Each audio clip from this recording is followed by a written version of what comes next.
Hi everyone, we're about to do another little critter video for you guys. We are going to be next looking at a Malaysian narrowmouth toad.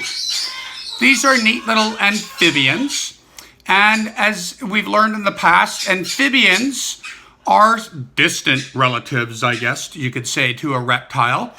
But amphibians are very unique in the fact that their skin is probably the most important organ that they have.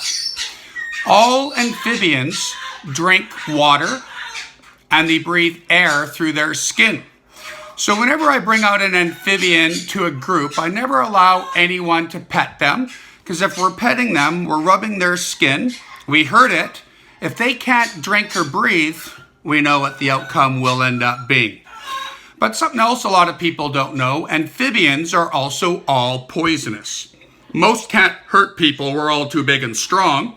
But I believe their poison is to make their bodies taste bad. If they taste bad, there's less animals going to eat them. So I'm going to do my best to bring this guy as close as possible to you. Hope you guys can see him. This is a girl, I believe, and the reason I'm saying that is I've actually never heard it make a sound. Girls and boys both can vocalize a bit, but it's typically the males that you hear, and you hear the males because they are vocalizing to attract a mate. Here's our little girl here.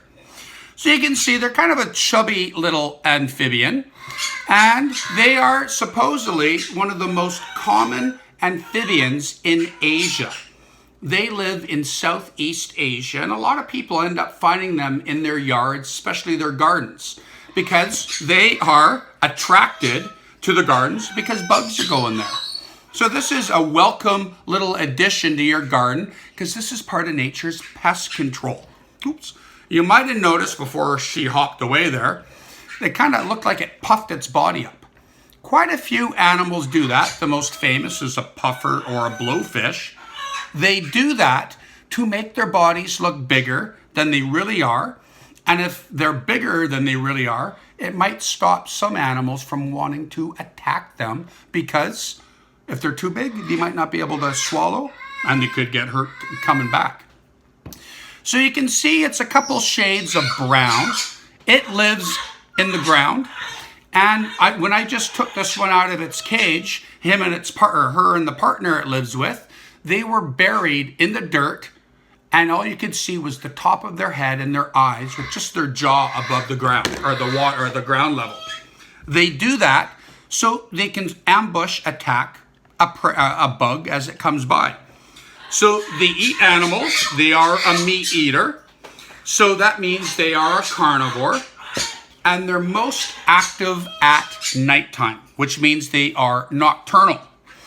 And it's sad, but amphibians are disappearing around the world quicker than other groups of animals due to the fact that they are what's called by scientists an indicator species.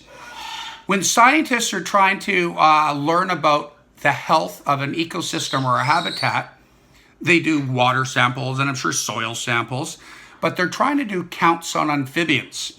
Because of their skin, drinking water and breathing through it, they're very susceptible to poisons and pollutions. So if there's something the matter with the amphibian population, the ecosystem isn't healthy. And due to that, amphibians, especially, and also I should say habitat loss, amphibians are disappearing kind of rapidly around the world. So kind of a sad thing, but hopefully we can stop that from happening, because it's people that are going to have to stop that. So I hope you guys enjoyed meeting this one, and I'm going to do my best to get a couple more videos out for you. Thank you.